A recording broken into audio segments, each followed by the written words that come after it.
सोने बिछाने और किसी भी काम के लिए चंद्रगुप्त उन्हीं वस्तुओं का उपयोग करेगा जिस पर मेरी मोहर लगी या जिसे मैं देख लूं। आचार्य, कुछ कहना है तुम्हें? चंद्रगुप्त कुछ व्यथित है। शार्ंगरव, चंद्रगुप्त की व्यथा सुनने के लिए मेरे पास समय नहीं है, बल्कि इस समय तो चंद्रगुप्त को प्रजा की, भारत की व्यथा सुनने के लिए तैयार होना है। इस समय मुझे धनानंद के भक्तों से चंद्रगुप्त की रक्षा करनी है और जल्दी से जल्दी उसे प्रजा का प्रिय बनाना है। कौन हूं मैं? मगध सम्राट या आचार्य विष्णुगुप्त के हाथों में खेलने वाली एक कठपुतली? जब से पाटलिपुत्र आया हूं एक कमरे में नहीं सोया। कहां सोऊंगा ये भी आचार्य तय करेंगे। अपनी इच्छा से खा नहीं सकता, पहन नहीं सकता, सो नहीं सकता, कोई निर्णय नहीं कर सकता। ये आपकी सुरक्षा के लिए है राजा।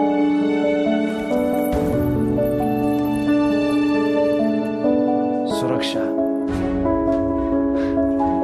ये मेरी सुरक्षा है या मैं यहां बंदी से भी बदतर हूं? ये कैसा राज्य है जहां राजा निर्णय लेने के लिए स्वतंत्र नहीं है? आज तक मैं प्रजा के सामने सभा में प्रस्तुत नहीं किया गया। प्रजा ने अपने राजा को देखा तक नहीं। मेरा मंत्री कौन, पुरोहित कौन, सेनापति कौन, दोवारिक कौन, अंतर्वांशिक कौन, समाहर्ता कौन, सन्निधाता कौन, प्रवेष्टा कौन, मैं नहीं जानता। क्यों नहीं कर रहे आचार्य पाटलिपुत्र के सिंहासन पर मेरा अभिषेक? सारे प्रश्नों का उत्तर केवल एक व्यक्ति के पास है, आचार्य विष्णुगुप्त। शार्ंगरव में आचार्य से मिलना चाहता हूं। आचार्य जहां भी हैं मुझे इसी समय आचार्य के पास ले चलो। आचार्य की अनुमति और आज्ञा के बिना मैं आपको आचार्य के पास भी नहीं ले आ सकता राजा। शार्ंगरव, आचार्य के साथ रहते रहते तुम लोग कितने निष्ठुर हो गए, पत्थर हो गए। सम्राट, मैं सिर्फ उस आचार्य विष्णुगुप्त को जानता हूं जो आज भी स्वाध्याय किए बिना, मुझे और निपुणक को पढ़ाए बिना सोते नहीं, जो आज भी उस अन्न के दाने पर जीते हैं जो मैं और निपुणक भिक्षा में मांग के लाते। वे आज भी वही वस्त्र पहनते हैं जो किसी ने उन्हें दान में दिए होते। पानी आज भी वो चुल्लू में लेकर पीते हैं। कल के लिए जिसके पास अनाज का एक दाना नहीं, जिसका हर कार्य हर कदम बस एक ही दिशा की ओर जाता है, वो है भारत, जिसकी हर आहुति सिर्फ राष्ट्र के लिए।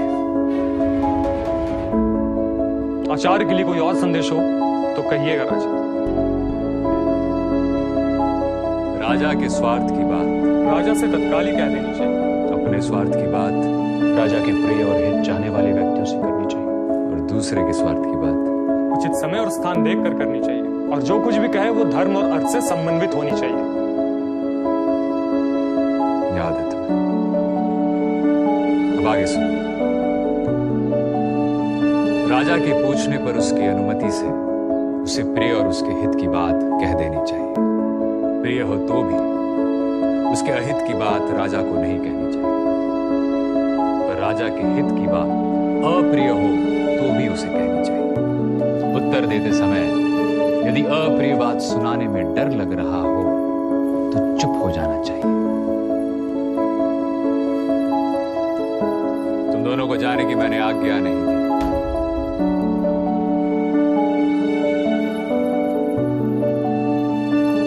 यदि सम्राट गुप्त मंत्रणा करना चाहते हैं तो कह सकते हैं। मैं कौन हूं आचार्य? राजा। आपके शास्त्रों में एक राजा की क्या स्थिति है? शास्त्र और मेरे दृष्टि में राजा की स्थिति एक वेतनभोगी सेवक से बढ़कर कुछ भी नहीं है राजा।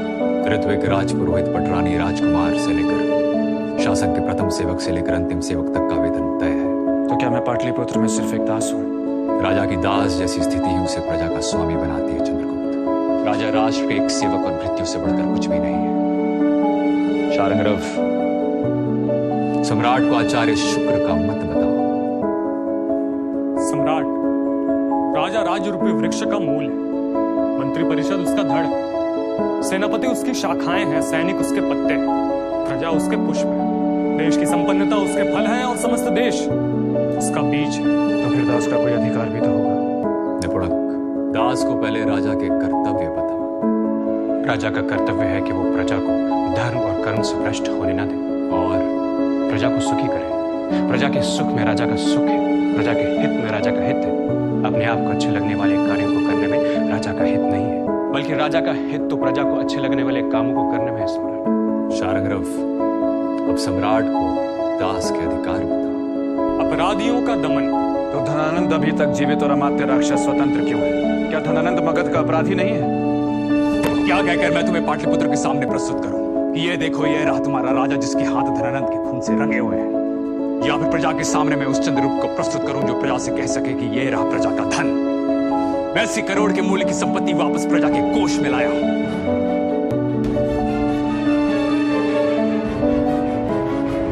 धनानंद के प्रजा के अप्रिय होने के बावजूद आज तक पाटलिपुत्र अजय रहा है, हारा नहीं, गिरा नहीं। मगध में जन विद्रोह नहीं हुआ, उसका एकमात्र कारण है अमात्य राक्षस, अमात्य पाटलिपुत्र की व्यवस्था है, मगध साम्राज्य पर उसकी पकड़ है।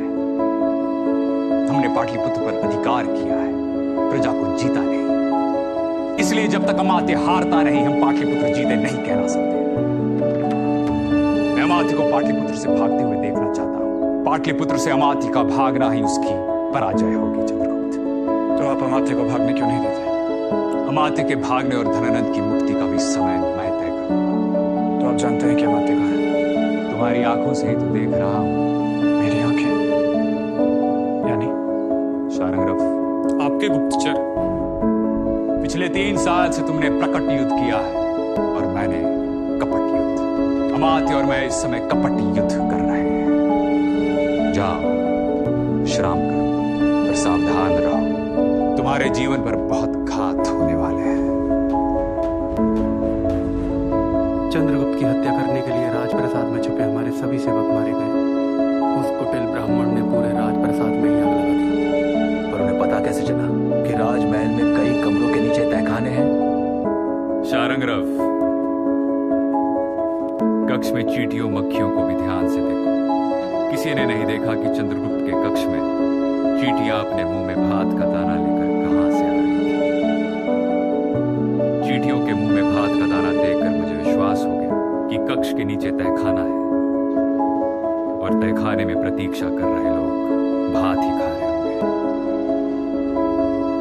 अमात्य आचार्य विष्णुगुप्त ने पुराने गुप्तचर, वैश्याओं, कारीगरों और बूढ़े सैनिकों को पूरे नगर में नजर रखने के लिए लगा दिया है। पूरा गुरुकुल उनके साथ है। और यह चंद्रगुप्त मौर्य सेनापति और मुरादासी का पुत्र है। ये विष्णुगुप्त आचार्य जनक का पुत्र, और यदि ये चंद्रगुप्त दासी पुत्र है तो पाटलिपुत्र गंधक के ढेर पर बैठा है। क्या आचार्य जानते हैं कि चंद्रगुप्त दासी पुत्र है? जो मैंने सुना है वह उन्होंने ना सुना हो, ऐसा कैसे हो सकता है अमात्य? हर राजकीय अधिकारी के पीछे आचार्य का कोई न कोई व्यक्ति छाया की तरह चल रहा है, और हर राजकीय कार्यालय के बाहर चंद्रगुप्त के सैनिक बैठे हुए हैं। समझ गया, पूरी तैयारी के साथ आया है तक्षशिला का ये आचार्य। एक और बुरी खबर है अमात्य, आचार्य ज्ञान सत्र शुरू करने जा रहे हैं, यानी पाटलिपुत्र के स्नातकों एवं विद्वानों का सम्मान होगा। और ऐसे में चंद्रगुप्त उन्हीं में से कोई नए अमात्य एवं नए अधिकारी चुनेंगे। यानी अब हर कार्यालय में चंद्रगुप्त के समर्थक होंगे। पर आचार्य ने पुराने अधिकारियों को हटाया क्यों नहीं? जो चंद्रगुप्त के अनुकूल नहीं होगा वो नहीं रहेगा। जब तक आचार्य चंद्रगुप्त को पाटलिपुत्र में स्थिर नहीं करते, तब तक वो अनुकूल को उत्साह और पुरस्कार देंगे और प्रतिकूल को आशा और निराशा, सुरक्षा और असुरक्षा के बीच झूलने देंगे। तो अब क्या करें अमात्य? मैं जीते जी आचार्य विष्णुगुप्त को सफल होने नहीं दूंगा। पाटलिपुत्र के किसी भी योग्य व्यक्ति को सिंहासन पर बिठाऊंगा, पर चंद्रगुप्त को स्थिर होने नहीं दूंगा। चंद्रगुप्त के सहायक राजाओं में भेद, अब यही उपाय है। बस एक बार महाराज धनानंद से संपर्क हो जाए। क्या आपको अब भी विश्वास है कि महाराज जीवित हैं? चंदनदास, जब तक महाराज उनके पास हैं, उनके पास सुरक्षा कवच है और हम विवश हैं। और वो महाराज को तभी मारेंगे जब उनकी मृत्यु से चंद्रगुप्त स्थिर हो। आचार्य विष्णुगुप्त जो कर रहे हैं वो मत देखो, वो जो नहीं कर रहे हैं उसे समझने की कोशिश करो।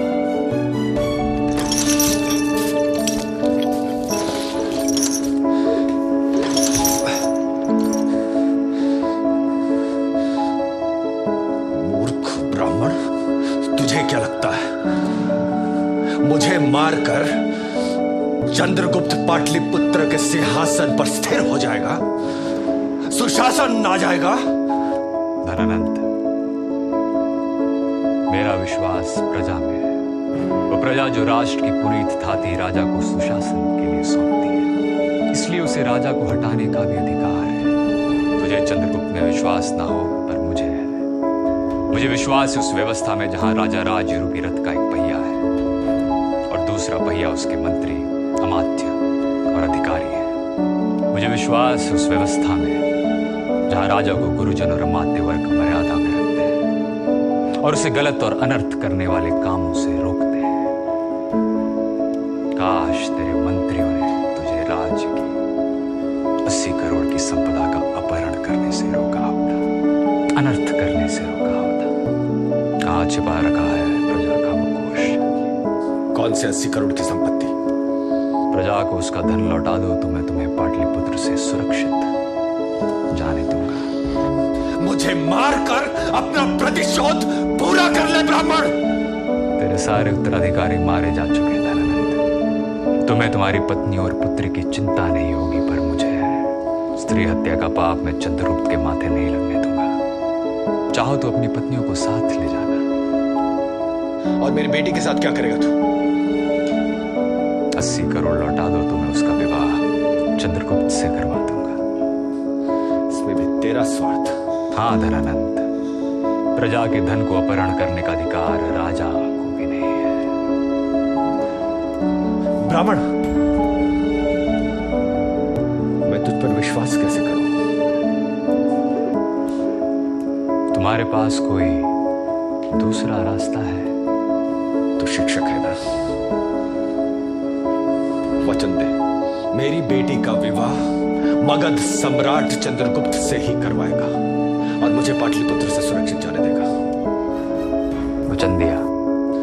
80 करोड़ का वो कोष मैंने गंगा के किनारे एक चट्टान को खुदवाकर उसमें छिपा रखा। अब मैं विवाह किससे करूंगा ये भी आचार्य तय करेंगे। क्या मुझे अपने मन से प्रेम करने का भी अधिकार नहीं है? धनानंद से प्रतिशोध लेने के लिए आचार्य मेरा भी इस्तेमाल कर रहे हैं। चंद्रगुप्त, क्षमा सम्राट। आचार्य का उद्देश्य यदि धनानंद से प्रतिशोध लेना होता तो वे हत्यारों का निर्माण करते, चंद्रगुप्त का नहीं। धनानंद की हत्या के लिए आपके सहायक राजा भी पर्याप्त है आचार्य के लिए। वे राजा जो अमात्य की सहायता के लिए उतावले हो रहे हैं ताकि उन्हें पाटलिपुत्र का कोष मिले। तो आचार्य क्यों चाहते हैं धनानंद की बेटी से मेरा विवाह हो? ताकि तुम्हारी हत्या के लिए उत्सुक नंद भक्त तुम्हारी हत्या की योजना बनाना बंद कर दे।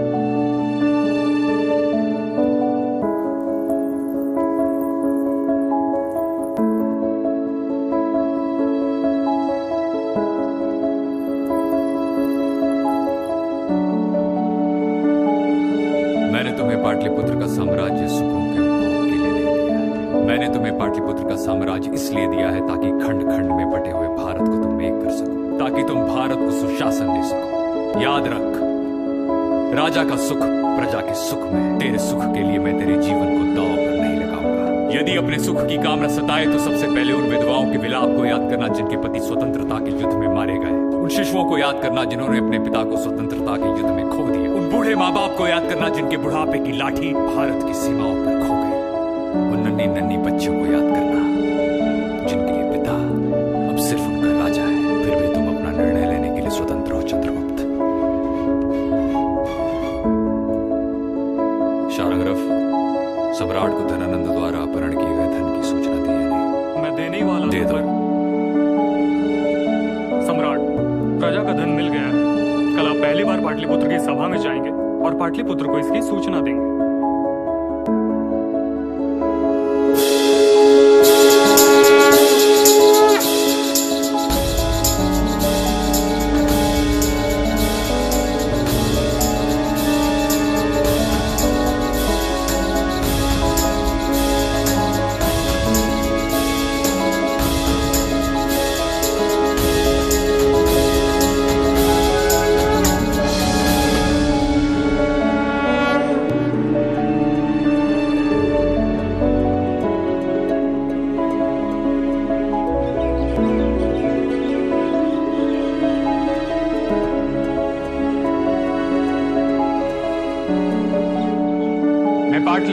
आचार्यों, स्नातकों, ब्रह्मचारियों, वीरों, श्रेष्ठियों, श्रमजीवियों, राज कर्मचारियों का स्वागत कुमार चंद्रगुप्त की ओर से कैसे करूं, क्योंकि कुमार चंद्रगुप्त आपका अपराधी है।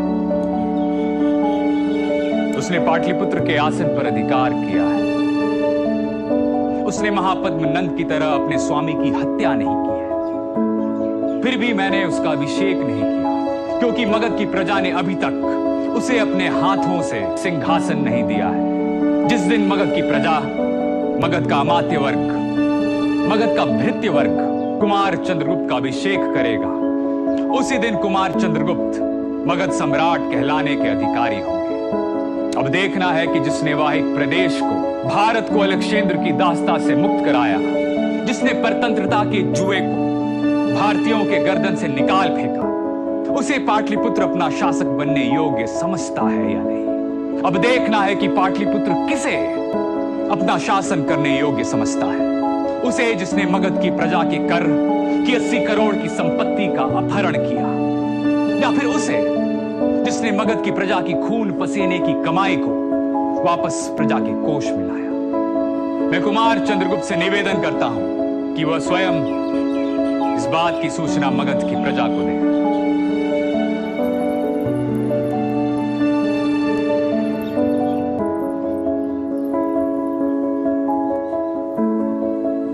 भारत, महाराज धनानंद ने 80 करोड़ की संपत्ति गंगा के तट पर एक चट्टान को खुदवा कर उसमें गाड़ रखी थी। प्रजा की वह संपत्ति वापस राजकोष में पहुंचा दी गई। कुमार चंद्रगुप्त की जय, महाराज चंद्रगुप्त की जय। महाराज धनानंद द्वारा पत्थर, पेड़ और गोंद पर लगाए गए कर को मैं वापस लेता हूं। कुमार चंद्रगुप्त की जय, महाराज चंद्रगुप्त की जय। पाटलिपुत्र को हर्ष दे, ऐसी और एक घोषणा मैं करने जा रहा हूं। कुमार चंद्रगुप्त महाराज विवाह कर रहे हैं धनानंद की पुत्री से। सम्राट सभी को आसन, पगड़ी, छतरी और आभूषण देकर सम्मान करेंगे। महाराज चंद्रगुप्त की जय, महाराज चंद्रगुप्त की जय, महाराज चंद्रगुप्त की जय, महाराज चंद्रगुप्त की जय। जो मैं नहीं कर पाया वो आचार्य ने कर दिखाया। अब क्या अमात्य? मेरा निश्चय अटल है, चंद्रगुप्त का अभिषेक नहीं होगा। महाराज की बेटी का हित मगध के हित से बड़ा नहीं है चंदनदास। पर अब मैं नगर में रहकर विष्णुगुप्त से नहीं लड़ सकता। मेरे भागने का समय आ गया है।